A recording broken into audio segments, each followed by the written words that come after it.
1891, and it is a V-nickel. You can barely see the V on there. Just as I was talking about quarters. Man, silver quarter.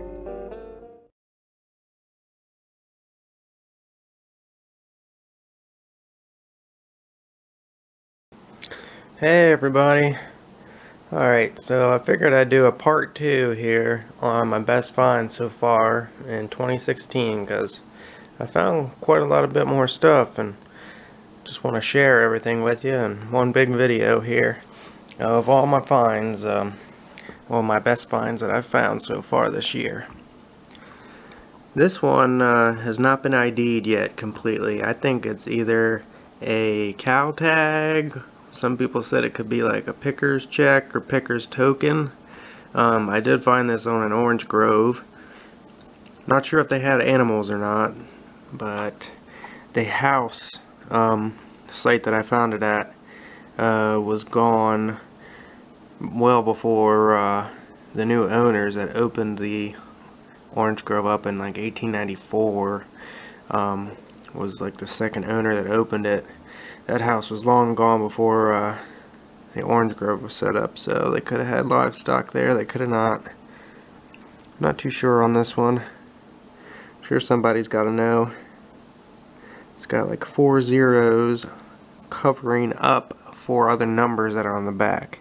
Looked like it was a 2133, and they put 4 zeros on the back to cover that up, and a 180 on the front. That was really cool to find. And this one here, it was either a locket or a makeup compact lid, something along those lines. It looks like it could have held a picture or something in there. It's got 4 little hollow pieces in there that something's probably up in there. Found a couple of these this year. These are really cool to find. They're old rimfire shots. And most of the time these are always squished. Because soldiers and all were taught to squeeze these after they fired them off, so either the Indians or anybody that was against them wouldn't pick them up and reload them and fire back at them. So most of the time you're always going to find these squished, because they were just trained that way to squish these. Either step on them or flatten them out. But that's pretty old right there. And I got 2 military buckles that I found. They both luckily had a patent date or number on them. And this one was January 12th, 1904. And I'm pretty sure that one was a Navy. These were both Navy. And this one, the patent numbers on the back there, was very hard to read those numbers. I can't remember what the first 2 are off the top of my head, but it's 465, and I had to guess the other ones on there. But it turned out to be a Navy badge. Or a Navy buckle, actually. This left side mirrored the right, so they had those, both sides were the same, and it had an anchor there on the front. And I believe it was patented in 1933. I might be wrong, but I'm pretty sure it was 1933 or 1932. Something along those lines. So these were at 2 completely different sites too that I found these at. This was in a park from oh no, this one was in the park from 1930s, and this was at the old house site from the 1800s. And this, I'm pretty sure it is off of an old pipe, like a pipe lid. It's got the hinge on the back and a little lip on the front. I've seen pictures of these online and found some like extremely similar to it. It's not silver, it's aluminum. But it's got a very intricate design on the top there. Very cool. It's intact, complete, all except for this little guy's bent out, but I could easily bend that back in. So that was really cool to find, and that was elbow deep. I mean, that thing was deep, deep, deep, deep, deep. And everything I find around that area is usually pretty shallow.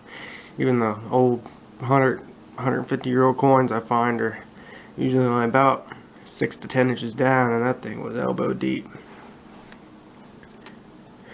This here turned out to be a valve stem. The company was Schrader, and the patent date 1905, I believe, to 1916, something like that. Maybe not that. 1905 to 1918. That was patented. A valve stem for an old car. It was kind of it was a universal valve stem. I looked those up. You can even buy those today, just still in the box, looking all the chromed out still on them. So those things are pretty readily available. Even getting them in mint condition today for fairly cheap, but it was still cool to find. It was just a universal valve stem. Found a couple pocket watch parts in here.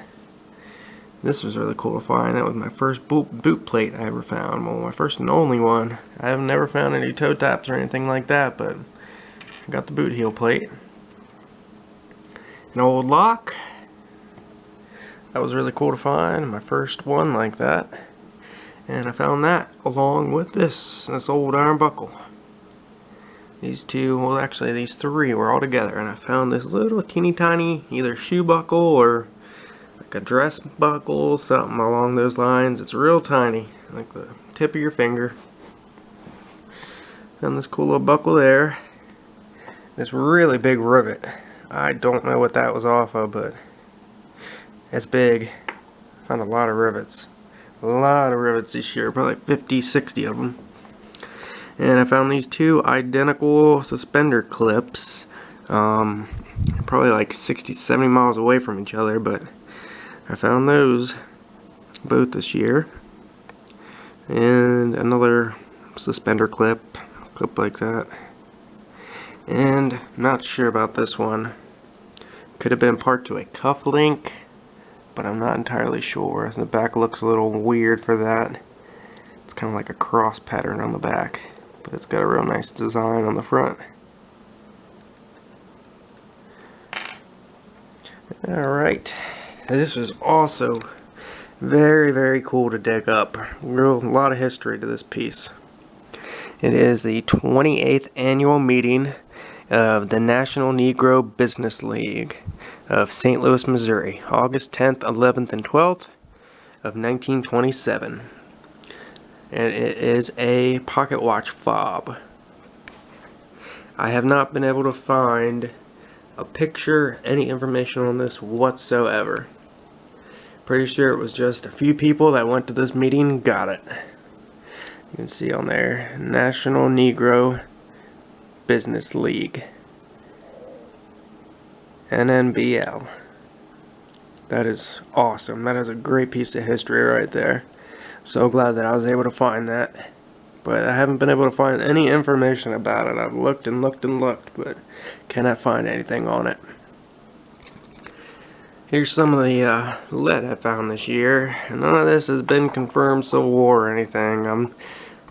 Don't think it is. I've never found any Civil War bullets, except for, don't know about that one, but it just doesn't look right.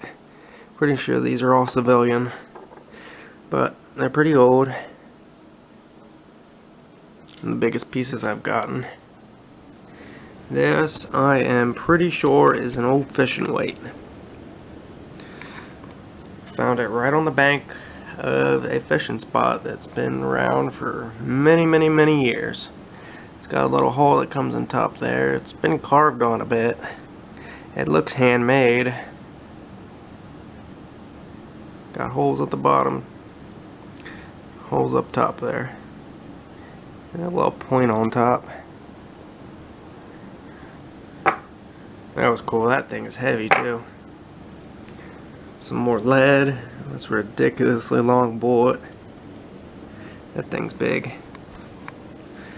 Some of the musket balls. And the lead bag seals. I've done pretty good on lead bag seals. Most of them are these here. Let me get a good shot of that one. Zoo Leopold's Hall. And at the bottom it says Strasbourg. You can't really see the Strasbourg on that one. Let me show you the bottom of this one. Strasbourg.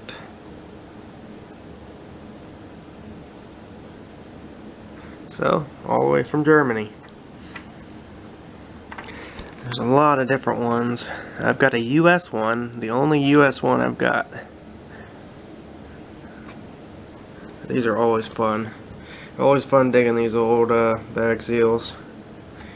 I got some of them that are kind of see-through, where they connect. Some of them I could see all the way through it. I think it's this one actually. You can see all the way through this one. It's pretty neat. And I haven't gotten this ID'd yet. I thought it was this, which is a lipstick tube. Thought it was that, but I'm not sure. It's not. It's hollow on the inside, and that piece at the bottom doesn't look like it comes off. So I'm not too sure about that. It's a lipstick tube and a pocket knife. That was really fun to find that. It's my first old complete pocket knife. Still a little dirty. That's awesome. I found a lot of bits and pieces, but never a whole one like that. There's a collar disc, collar stud, and just an assortment of buttons here that I found. Found a lot of these ones. Really like the design on the front of that one. Alright, well that's about it for an update on my relics, so I'll move on to coins next.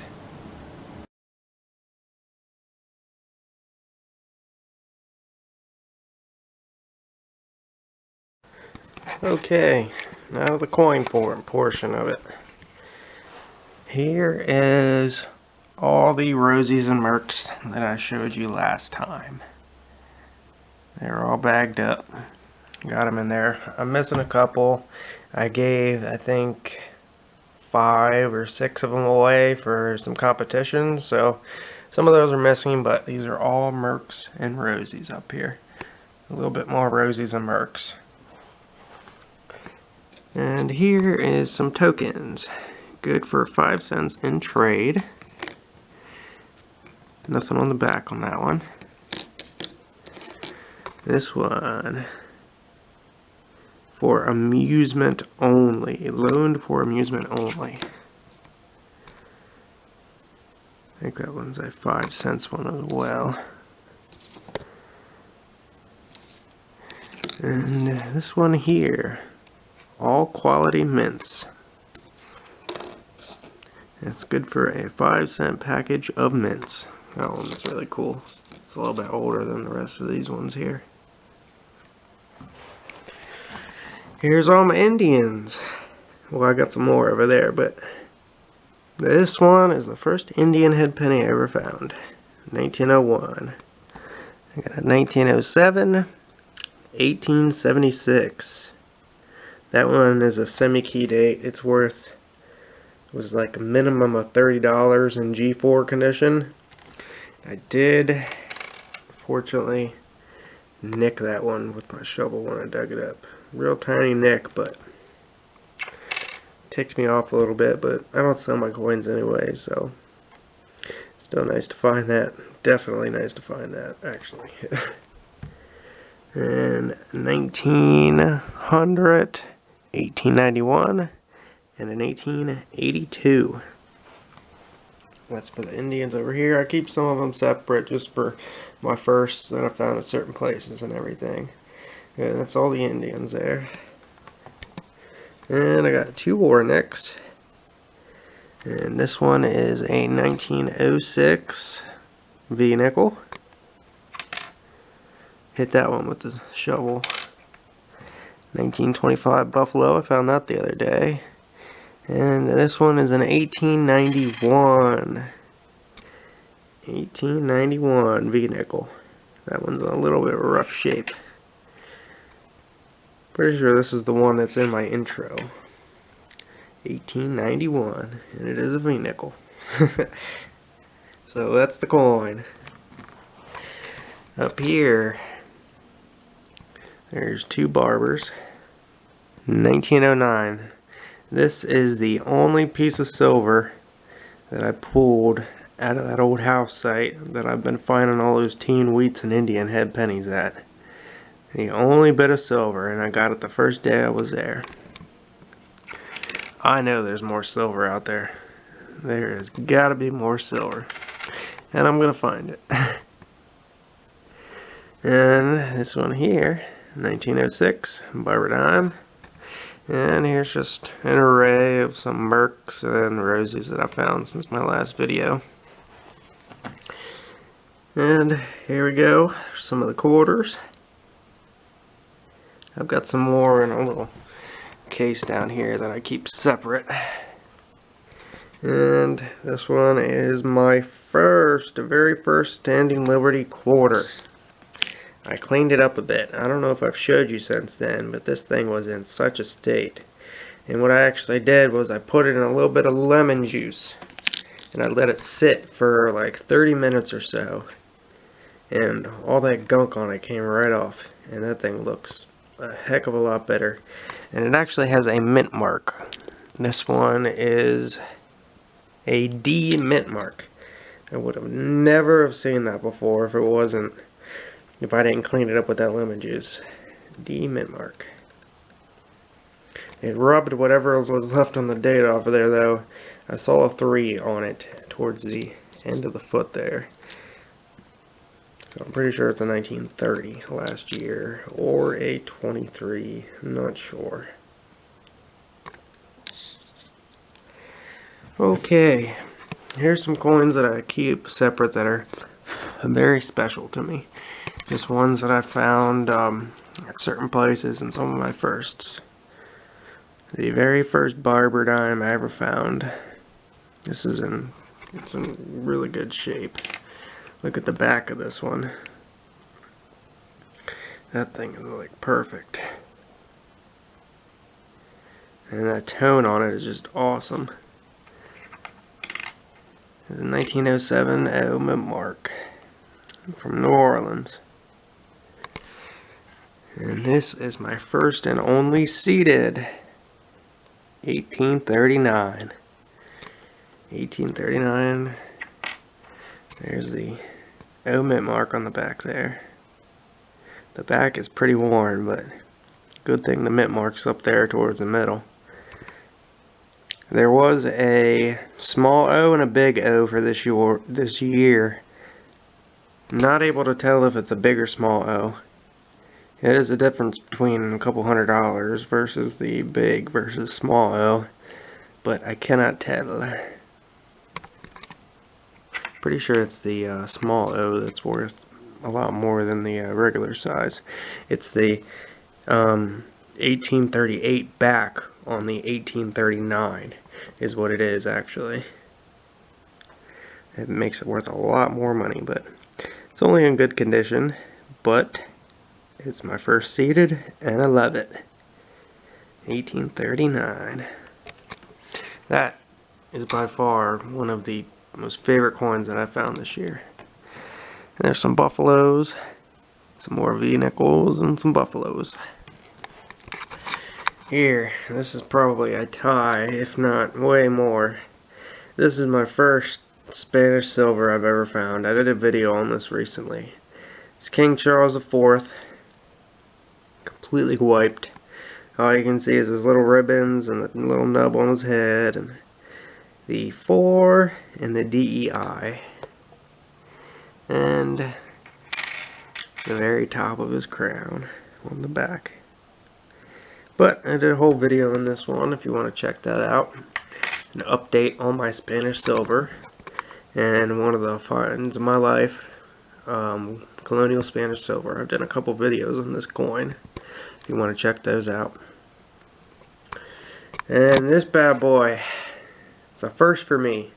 The very first $50 I ever found. I found it, I think, 2 or 3 days ago.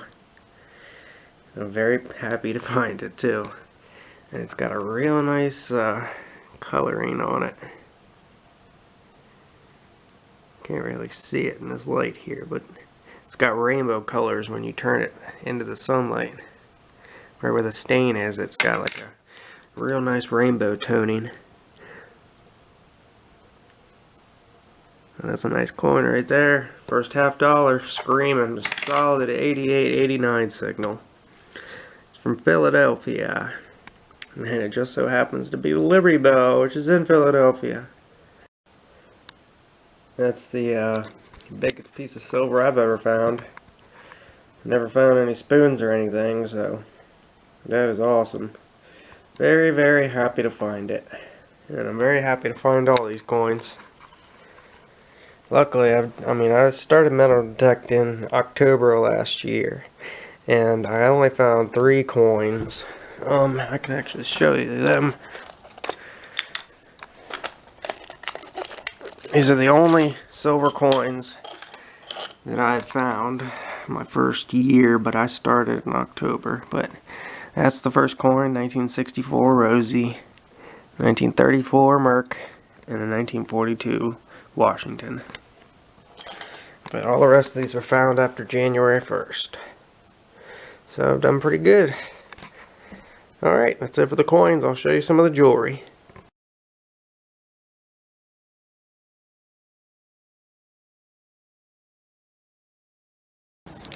Alright, here is the jewelry that I found this year. Here's just a bunch of junk rings. This fancy old junk rings. Some of them are pretty old.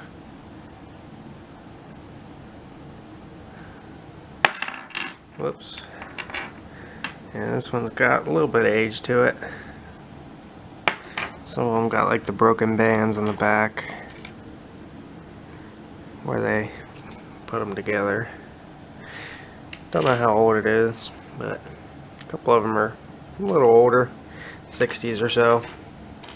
But they're all junk. A couple of these junk ones I keep locked up just because they're my first rings that I ever found, and I wanted to keep them. A little baby ring in there. These are the first 2 rings that I ever found at the same beach. First older ring that I ever found. And this one here I'll show you. I did find this one this year. It is from Czechoslovakia. Made in Czechoslovakia. It says it on the inside there. It's an old brass ring. I don't know what kind of stone that is, but I just love it. It's got a little break there on the side where it attached from the stone, but I'm surprised the stone was still in there. They usually aren't. If anybody's got an idea what that stone is, I would love to know. But that is a beautiful old ring right there. Beautiful. I love it. And this here is the first precious metal jewelry, piece of jewelry that I ever found. And it is a Cubs, Boy Scouts of America Cub Scout ring. Got a sterling silver, size 7 marked on there, and it's an older one. You can see the break in the band on the back.